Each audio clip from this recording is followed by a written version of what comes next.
बिस्मिल्लाहिर्रहमानिर्रहीम अस्सलाम वालेकुम वरहमतुल्लाहि वबरकातुहू। तो आज हम अपने किचन में बनाने जा रहे हैं आलू वाले चावल।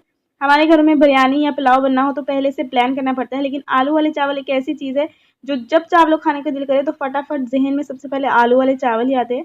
तो आज मैं आप लोग को बताऊंगी कि आलू वाले चावल को हम बिल्कुल परफेक्ट कैसे बना सकते हैं। इसके मसाले, हम बाजू का चावल बनाते हैं आलू वाले, कभी हमारे मसाले बहुत तेज़ हो जाते हैं, कभी फीके बनते हैं।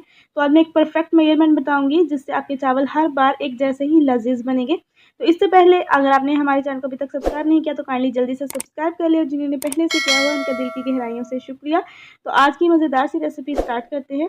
उसके लिए हम सबसे पहले एक खुली कढ़ाई लेंगे ताकि चावल हमारे खिले खिले बने। चावल को खिला खिला बनाने के लिए बर्तन खुला लेना बहुत ज़रूरी है। तो एक खुली कढ़ाई के अंदर हम आधा कप ऑयल डालेंगे। जैसे ही ऑयल गर्म हो जाएगा हम इसके अंदर खड़े मसाले ऐड करेंगे, जिसमें एक तेज़ पत्ता है, दालचीनी, बड़ी इलायची, थोड़ी सी काली मिर्च है, और आधी चम्मच के करीब हम इसके अंदर साबुत ज़ीरा ऐड करेंगे। तो चंद सेकंड के लिए हम इनको फ्राई कर लेते हैं। जैसे ही हमारे खड़े मसाले फ्राई हो जाएंगे हम इसके अंदर कटे हुए प्याज ऐड कर देंगे। मैंने 2 से 3 मीडियम साइज़ के प्याज लिए, जिनको मैंने रफली चॉप कर लिया है। इनको हम गोल्डन ब्राउन होने तक फ्राई होने देंगे। प्याज जैसे ही हमारे गोल्डन ब्राउन हो जाएंगे हम इसके अंदर थोड़ा सा पानी ऐड करेंगे ताकि प्याज हमारे ओवर फ्राई ना हो, जल ना जाए। इस स्टेज पर थोड़ा सा पानी ऐड करने से हमारे चावल का जो फ्लेवर है वो इन्हेंस होता है, ऐसा मुझे लगता है। तो इस स्टेज पे हम इसके अंदर ऐड कर देंगे 2 से 3 कुटी हुई हरी मिर्चें। आप क्रश की हुई, चॉप की हुई हरी मिर्चें भी इसके अंदर ऐड कर सकते हैं। हरी मिर्चें ऐड करने के बाद हम हरी मिर्चों को भी अच्छे से मिक्स करेंगे, और यहीं पे हम ऐड कर देंगे कटा हुआ टमाटर। एक बड़े साइज़ के टमाटर को मैंने रफली सा चॉप कर लिया है। टमाटर ऐड करने के बाद हम टमाटरों को भी मिक्स करेंगे, और अब हम इसके अंदर मसाले ऐड करेंगे। मसालों की क्वांटिटी ध्यान से सुनिएगा कि 2 गिलास चावलों के लिए मसाले कितने ऐड होंगे इसमें। तो सबसे पहले हम इसके अंदर ऐड करेंगे कुटी हुई लाल मिर्च। तो 1.5 चाय का चम्मच हम इसके अंदर कुटी हुई लाल मिर्च ऐड करेंगे। 1 चाय का चम्मच हम इसके अंदर लाल मिर्च का पाउडर ऐड करेंगे। अगर आप कुटी हुई लाल मिर्च नहीं ऐड कर रहे हैं तो आप लाल मिर्च पाउडर की क्वांटिटी इतनी ऐड कर लीजिएगा। अब हम इसके अंदर ऐड करेंगे 1/4 टीस्पून यानी कि चौथाई चाय का चम्मच हल्दी पाउडर। आधी चाय की चम्मच हम इसके अंदर अदरक का पाउडर ऐड करेंगे। आप कुटा हुआ अदरक भी इसके अंदर ऐड कर सकते हैं फ्रेश। 2 चाय का चम्मच हम इसके अंदर धनिया पाउडर ऐड करेंगे। तो अब हम इसके अंदर ऐड करेंगे नमक। तो नमक वो वाहिद मसाला है जो हमसे कभी चावलों में बहुत ज़्यादा तेज़ हो जाता है और कभी बहुत ज़्यादा कम ऐड हो जाता है। तो आज मैं आपको बताऊंगी कि 2 गिलास चावलों के लिए इसकी सही क्वांटिटी 2 चम्मच है। चम्मच आपने वो वाला लेना है जो हम खाने के लिए, चावल खाने के लिए ही इस्तेमाल करते हैं। वो आपने 2 चम्मच इसके अंदर ऐड करना है। मैंने 1.5 चम्मच सादा नमक ऐड किया है, और आधा चम्मच मैंने इसके अंदर चाइनीज़ सॉल्ट ऐड किया है।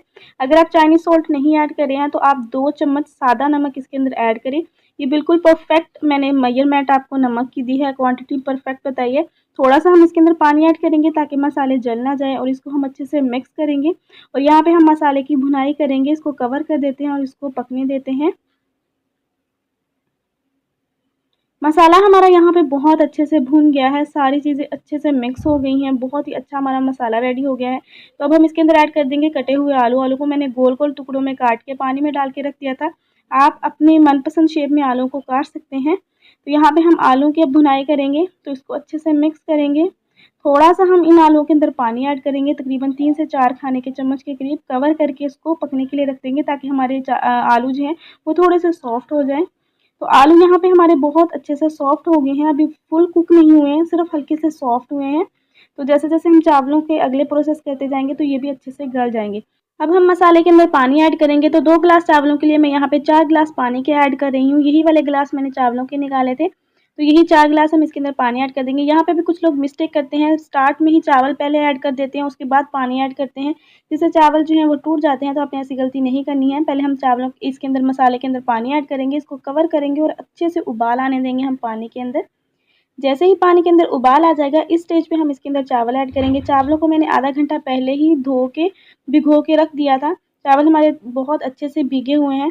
तो चावल ऐड करेंगे, और चावल ऐड करने के बाद हम इसके अंदर बहुत ज़्यादा ज़ोर-ज़ोर से चम्मच नहीं चलाएँगे, इससे भी हमारे चावल जो हैं वो टूट जाते हैं। बहुत ही हल्के हाथों से हम चावलों को मिक्स करेंगे। मिक्स करने के बाद हम इसको कवर करेंगे, और कवर करके मीडियम फ्लेम पर हम इसको पकने देते हैं, यहाँ तक कि चावलों के अंदर पानी जो है वो हल्का-हल्का सा नहीं रह जाता है और चावल हमारे अच्छे से नहीं गल जाते हैं। तो यहाँ पे चावल जो हैं वो अच्छे से गल गए हैं, सिर्फ एक कनी इसके अंदर बाकी है जो कि दम में पकेगी, और पानी जो है वो भी ऑलमोस्ट खुश्क हो गया है, सिर्फ हल्का-हल्का सा पानी इसके अंदर है। तो इस स्टेज पे हम हल्के हाथों से इसको मिक्स करेंगे। आपने चावल जब पक रहे हों तो बहुत ज़्यादा चम्मच इसके अंदर नहीं चलाना है, बस 1-2 दफ़ा देख लीजिएगा। तो यहाँ पे हम इसको सेट करेंगे चावलों को, और इसको अब हम दम पे लगा देंगे। तो आप चाहें तो कपड़े के साथ अच्छे से कवर करके दम पे रख दें, या इसी तरह कवर करके अच्छे से, और इसको लो फ्लेम पे 10 से 15 मिनट के लिए हम रख देंगे दम पे। उसके बाद हम इसको खोलेंगे। 10 मिनट यहाँ पे मुकम्मल हो चुके हैं, दम जो है वो हमारा बिल्कुल मुकम्मल हो चुका है। तो हम फटाफट से फ्लेम को ऑफ करेंगे, ढक्कन खोलेंगे और चावलों को हम हल्के हाथों से अच्छे से एक दूसरे से अलग कर देंगे, क्योंकि अगर हमने इसको ज़्यादा देर के लिए रख दिया तो चावल एक दूसरे के साथ ही जुड़ जाएंगे, तो वो जुड़े हुए चावल अच्छे नहीं लगेंगे। तो यहाँ पे हमारे मज़ेदार से आलू वाले चावल रेडी हैं, दिखने में बहुत खूबसूरत लग रहे हैं। और जहाँ तक बात है जायके की, तो जायका आपके खलूस से आएगा, जितने खलूस से आप ये बनाएंगे उतने ही आपके चावल टेस्टी बनेंगे। तो रेसिपी पसंद आई हो तो लाइक शेयर ज़रूर कीजिएगा, चैनल को सब्सक्राइब करना मत भूलिएगा। मिलते हैं नेक्स्ट ऐसी ही रेसिपी के साथ, तब तक के लिए अल्लाह हाफ़िज़।